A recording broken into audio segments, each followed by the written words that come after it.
आइए आज इस वीडियो में हम देखते हैं अलंकार।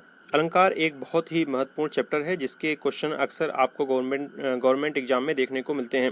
इस वीडियो में केवल उन्हीं प्रश्नों को शामिल किया गया है जो विभिन्न गवर्नमेंट एग्जाम में आ चुके हैं। यदि आप किसी भी गवर्नमेंट एग्जाम की तैयारी कर रहे हैं, यदि आपके सिलेबस में हिंदी है तो यकीन मानिए ये क्वेश्चंस आपके लिए बहुत ही इंपॉर्टेंट है। पहला प्रश्न है यहाँ पर, अलंकार शब्द का शाब्दिक अर्थ क्या है। देखिए, अलंकार शब्द का जो शाब्दिक अर्थ होता है वो होता है गहना या आभूषण। अगर हम बात करें जिस प्रकार से स्त्रियां अपनी शोभा को बढ़ाने के लिए अलंकार या गहनों का उपयोग करती हैं, उसी प्रकार हिंदी में काव्य की शोभा बढ़ाने के लिए अलंकार का उपयोग किया जाता है। या संस्कृत में एक श्लोक भी कहा जाता है, अलंकरोति इति अलंकारः, अर्थात आभूषित करने वाले या शोभा बढ़ाने वाले जो तत्व होते हैं उन्हें ही अलंकार कहते हैं। यानी काव्य की शोभा बढ़ाने वाले तत्व को अलंकार कहा जाता है। तो इसका जो सही जवाब है वो है आपका बी। अगले प्रश्न की ओर हम बढ़ते हैं। अगला जो प्रश्न है वो है आपका, कल कानन कुंडल मोर पखा, इस वाले पंक्ति में आप देखिए कि कौन सा अलंकार है। याद रखिए, कभी भी अगर एक ही वर्ण की एक से अधिक बार आवृत्ति होती है तो वहाँ पर अनुप्रास अलंकार होता है। यहाँ पर देखिए क वर्ण की आवृत्ति हो रही है और क वर्ण की आवृत्ति होने की, देखिए यहाँ पर कल में भी, कानन में भी, कुंडल में भी क वर्ण की आवृत्ति हो रही है। जब एक ही वर्ण की एक से अधिक बार आवृत्ति होती है तो वहाँ पर याद रखिए आपका अनुप्रास अलंकार होता है। जैसे एक एग्जाम्पल और देखिए, रघुपति राघव राजा राम पति पावन सीताराम। रघुपति राघव में अगर हम देखें तो र वर्ण की आवृत्ति हो रही है, र र र रघुपति राघव राजा राम, तो र वर्ण की आवृत्ति हो रही है। तो यहाँ पर भी आप देखेंगे तो यहाँ भी हम कह सकते हैं कि अनुप्रास अलंकार है। तो जहाँ भी एक ही वर्ण की एक से अधिक बार आवृत्ति होती है वहाँ अनुप्रास अलंकार होता है। इसलिए सही जो जवाब है वो है आपका आंसर ए वाला। अगले प्रश्न की ओर हम बढ़ते हैं। अगला जो प्रश्न है, काव्य को अलंकार की आत्मा कहा जाता है, ये कथन किसका है। देखिए, काव्य को अलंकार की आत्मा कहा जाता है, ये जो कथन है ये है आचार्य रामचंद्र शुक्ल का। इसलिए जो सही जवाब है वो है आपका आंसर डी, आचार्य रामचंद्र शुक्ल। यमक अलंकार के बारे में यहाँ पूछा गया है। यमक अलंकार होता है कब। याद रखिए, भिन्न भिन्न अर्थ वाले समान शब्दों का प्रयोग होता है तब। जब भिन्न भिन्न अर्थ वाले जो समान शब्द हैं अगर वो प्रयोग होते हैं तो तब होता है यमक अलंकार। जैसे एग्जाम्पल मैं आपको देता हूँ, कनक कनक ते सौ गुनी मादकता अधिकाय। जब कनक कनक वर्ड जो है यहाँ पर कनक, एक कनक का अर्थ है सोना और एक कनक का अर्थ है धतूरा। तो जो दो बार कनक कनक वर्ड यूज किया गया है, भिन्न भिन्न अर्थ वाले समान शब्द तो समान है कनक कनक, लेकिन उनके अर्थ भिन्न भिन्न हैं, तो यहाँ पर याद रखिए यमक अलंकार होता है। चलिए अगले प्रश्न की ओर हम बढ़ते हैं। अगला जो प्रश्न है वो है आपका उभया अलंकार है। देखिए, उभया अलंकार के बारे में यहाँ पूछा गया है। उभया अलंकार किन दो चीज़ों को मिलकर बनता है। तो शब्दा अलंकार और अर्था अलंकार से मिलकर बनता है, उसे हम उभया अलंकार कहते हैं। इसलिए जो सही जवाब है वो है आपका ए वाला। इस उदाहरण में पूछा गया है कि सीता का मुख चंद्रमा के समान है, वाक्य में सीता क्या है। देखिए, जिसकी तुलना की जाती है उसे उपमेय कहते हैं और जिससे तुलना की जाती है उसे उपमान कहते हैं। यहाँ सीता के मुख की तुलना चंद्रमा के समान की गई है, तो जिसकी तुलना की जाए, यानी सीता की तुलना की गई है तो सीता उपमेय है, और चंद्रमा के समान सीता का मुख की जो तुलना है वो चंद्रमा के समान की गई है, तो सीता यहाँ पर उपमेय है। और अगर हम उपमान की बात करें तो उपमान है चंद्रमा।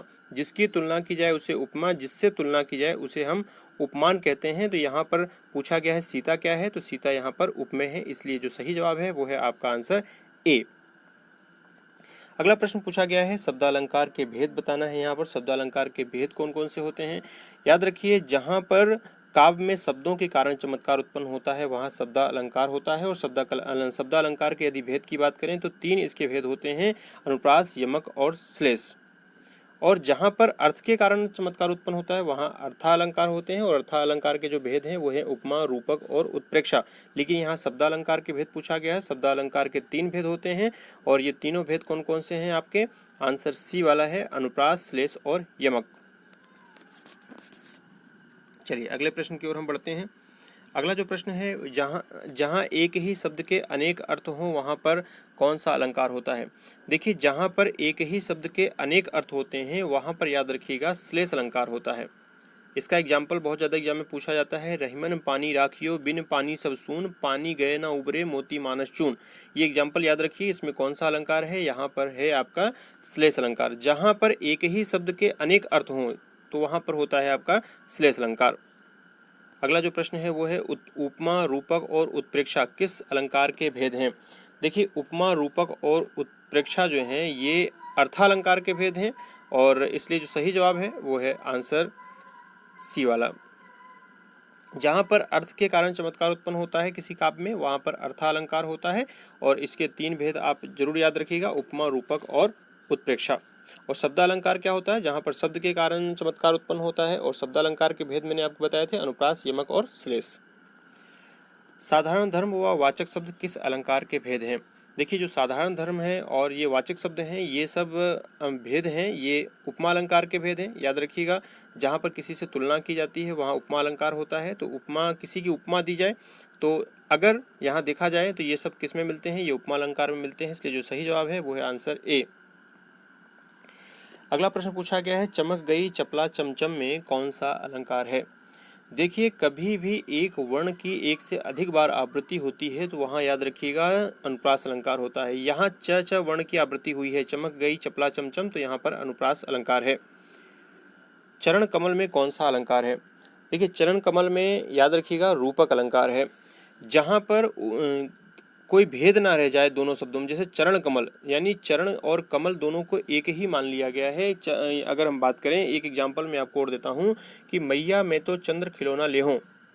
मान लीजिए कि एक बालक है और वो कह रहा है कि मैया मैं तो चंद्र खिलौना ले हूँ, तो उसका तात्पर्य चंद्रमा को लेने का नहीं है, उसका तात्पर्य ना है तो खिलौना का, उसका वो चंद्रमा को ही खिलौना कह रहा है और खिलौना ही चंद्रमा है उसके लिए। चंद्रमा ही खिलौना है और खिलौना ही चंद्रमा है, यानी दोनों में कोई भिन्नता नहीं रह गई है। माँ ने उसको क्या किया कि एक रोटी दी गोल और बोले कि ये लो ये चंद्रमा है और इससे खेलो। तो बोले नहीं, मुझे वो चंद्र खिलौना है ले हूँ, मैं मैया मैं तो चंद्र खिलौना ले हूँ, मुझे वो चंदा जो है ना वही खिलौना समझ रहा है बच्चा कि उसे ही चाहिए। तो जहाँ पर कोई भेद ना रह जाए, दोनों अलग अलग चीज़, जैसे चंद्रमा और खिलौना में कोई भेद नहीं रह गया बच्चे के लिए, वो दोनों उसके लिए एक ही, वो चंद्रमा ही उसके लिए खिलौना है, तो यहाँ पर याद रखिएगा रूपक अलंकार होता है। चरण कमल में कौन सा अलंकार है, चरण कमल में आपका रूपक अलंकार है, इसलिए जो सही जवाब है वो है आंसर सी। कनक कनक ते सोगुनी मादकता अधिकाय। देखिए कनक कनक वाले वर्ड में यहाँ पर याद रखिए कौन सा अलंकार है। कनक कनक में अभी हमने डिस्कस किया था, कनक कनक में यमक अलंकार होता है, तो इसलिए जो सही जवाब है वो है आंसर ए वाला। ये प्रश्न अभी हाल ही में हमने डिस्कस किया था, याद रखिएगा कि कभी भी भिन्न भिन्न अर्थ वाले जो समान शब्दों का प्रयोग होता है वहाँ पर यमक अलंकार होता है। जैसे कनक कनक यहाँ भिन्न भिन्न अर्थ दे रहे हैं तो समान शब्द, लेकिन इनके अर्थ भिन्न भिन्न हैं, तो कभी भी यदि समान शब्द हों उनके अर्थ भिन्न भिन्न हों तो वहाँ पर यमक अलंकार होता है। अगला प्रश्न भी देखिए, यहाँ पर फिर एग्जाम में पूछा गया है, कनक कनक ते सोगुनी मादकता अधिकाय वा खाए बोराए जग या पाए बोराए में कौन सा अलंकार है। ये भी देखिए आपके एग्जाम में रिपीट हुआ है क्वेश्चन, तो इसका जो सही जवाब है वो है यो है आपका ए वाला आंसर, यमक अलंकार। देखिए ये पटवारी एग्जाम में पूछा गया था, जबकि पिछला जो क्वेश्चन है वो आपका ग्रुप 4 एग्जाम में पूछा गया था। चारु चंद्र की चंचल किरणें खेल रही थी जलथल में, पूछा गया है इन पंक्ति में बताइए कि कौन सा अलंकार है। तो इसमें जो अलंकार है वो है आपका अनुप्रास अलंकार। क्यों है इसको समझिए पहले आप, क्योंकि यहाँ पर च वर्ण की आवृत्ति हुई, चारु चंद्र की चंचल किरणें। जब भी कभी भी एक पंक्ति में एक वर्ण की एक से अधिक बार आवृत्ति होती है तो वहाँ पर हम कहते हैं कि अनुप्रास अलंकार है। अगले प्रश्न की ओर हम बढ़ते हैं। अगला जो प्रश्न है वो है, देखिए अब यहाँ पर अगर पिछला प्रश्न देखें ये पटवारी एग्जाम में पूछा गया था और यही प्रश्न अगली बार एसआई एग्जाम में भी हम देखें तो यहाँ हमें देखने को मिल रहा है, चारु चंद्र की चंचल किरणें में कौन सा अलंकार है। तो यहाँ भी हम देखें तो अनुप्रास अलंकार है। मैया मैं तो चंद्र खिलौना ले हूँ, अभी मैंने ये एग्जाम्पल आपको दिया था कि याद रखिए जहाँ पर दोनों एक ही मान लिया जाए, यानी खिलौना और चंद्रमा को एक ही मान लिया गया है, वहाँ पर कौन सा अलंकार होता है। जहाँ पर रूप में कोई भिन्नता नहीं रह जाए वहाँ रूपक अलंकार होता है, इसलिए यहाँ पर कौन सा अलंकार है, ये रूपक अलंकार।